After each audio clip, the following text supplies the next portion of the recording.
Welcome back to another very special late night edition of a Browns game reaction in week 17 on Thursday Night Football. The Browns win and clinch the playoffs in Cleveland at home against the Jets. Final score 37-20 in a game that it didn't simply feel like a night game in Cleveland. It had a feel to it of a bit of a party, as the Jets coming into this game already not that good. They haven't been having a very good season ever since week 1 with Aaron Rodgers going down, and now with Zach Wilson still dealing with injury, they had to start Trevor Siemian at quarterback. So I think the Browns and the fan base knew that all the Browns had to do was score one more point than that team, and they would be in. So even with guys like Amari Cooper, Dustin Hopkins, and Corey Bojorquez out of this one, the roster was solid enough to be able to get that done, even on paper. And defense was coming in somewhat healthier, especially with the return of safety Juan Thornhill. And this just felt like a celebration of what this season has been so far for Cleveland. Starting even before the game started in the pregame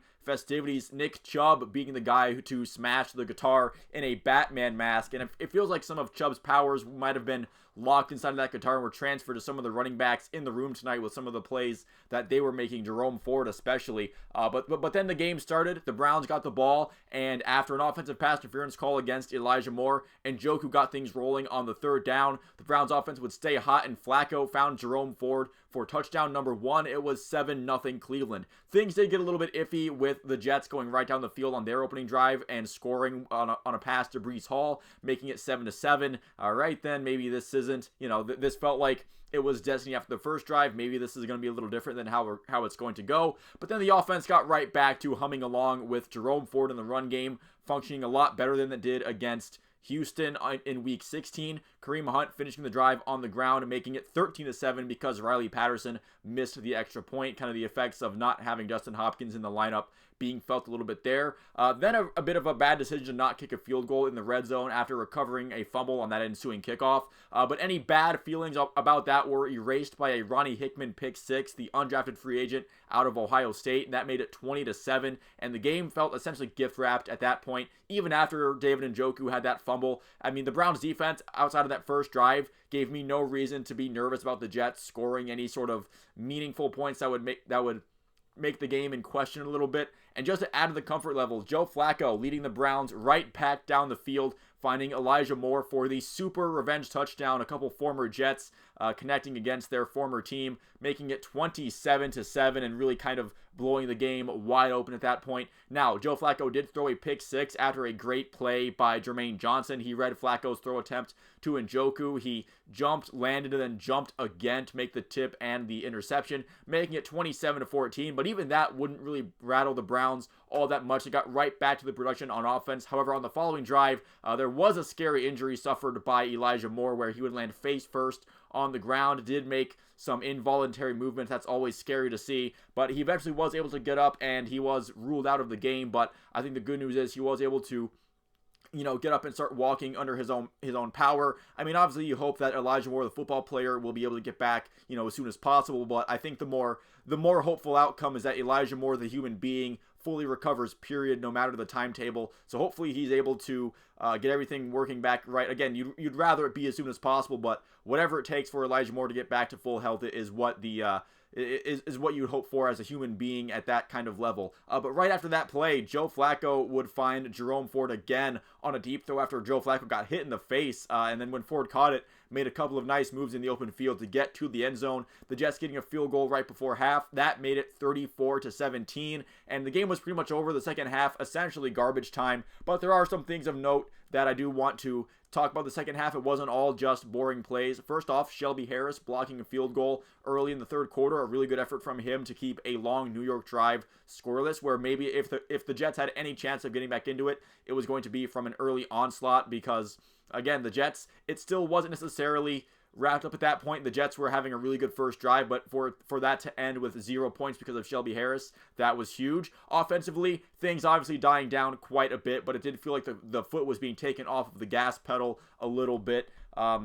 Cleveland in the second half just way too loose with the ball. They did kind of lose control of it a few times. Sometimes they got it back or was ruled down, but one of those fumbles they lost, and it probably should have resulted in a return for a touchdown. The play was erroneously whistled dead, but it was eventually ruled a fumble. I think it was Jermaine Johnson who would have actually had another defensive touchdown if that play were allowed to continue going, but that would have made it a 10-point game. I'm not sure if the Jets offense had 10 more points in them, but maybe that kind of momentum shift would have got the Browns offense a little bit more jumpy, and the Browns defense would have been quaking in their boots a little bit more, and it would have been a more interesting game. Who knows? But that's a mistake the refs made, and something that the game would have to deal with, and the Jets would get the short end of the stick of, definitely, for sure. But throughout the rest of the game, neither offense doing much of anything, leaving Al Michaels and Herb Street to mumble about whatever they were talking about on the Prime broadcast.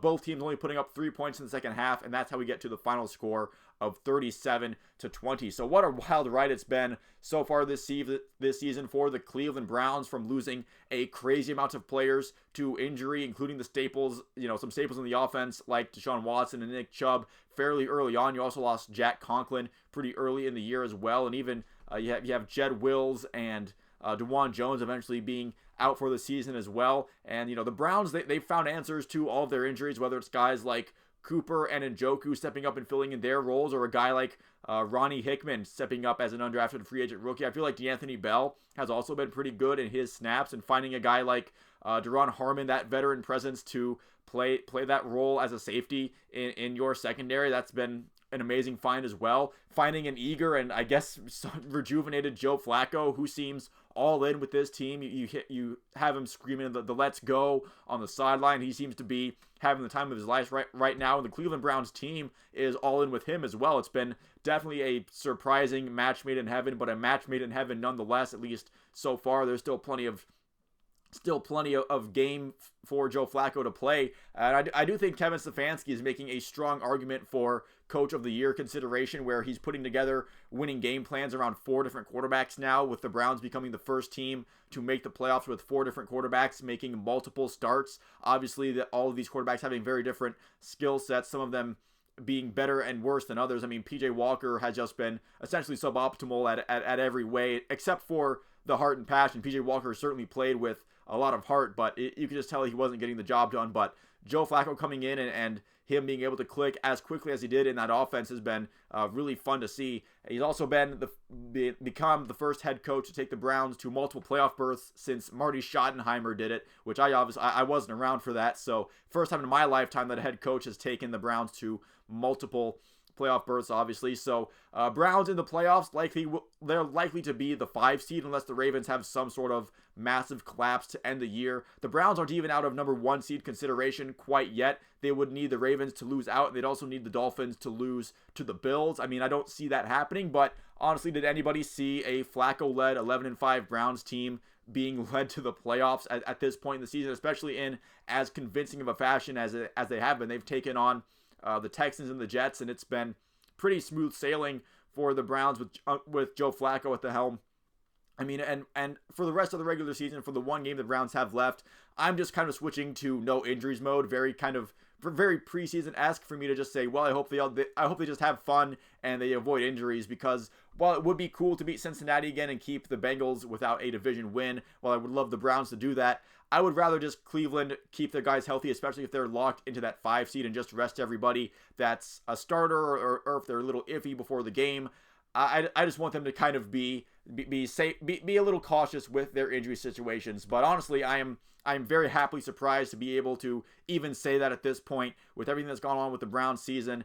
Them making the playoffs is it's just incredible. I feel like even with the high expectation that the Browns were working with coming into the season, with everything that's happened, they're kind of playing with a little bit of house money. But I feel like at this point they've played so well that even despite the injuries that this team is going to have, I feel like the Browns fan base, and I feel like we've seen enough from them that we should feel like they have some expectations for the playoffs. And again, very pleasantly surprised to be saying that at this point in the year. But that's going to do it for me in this video. Thanks so much for watching. If you didn't make it this far into the video, let me know down in the comments below what you thought about this game, and just how about the Browns making the playoffs, right? That's crazy, again, considering everything that's happened this year. But once again, thank you for watching, and I will see you at the next one.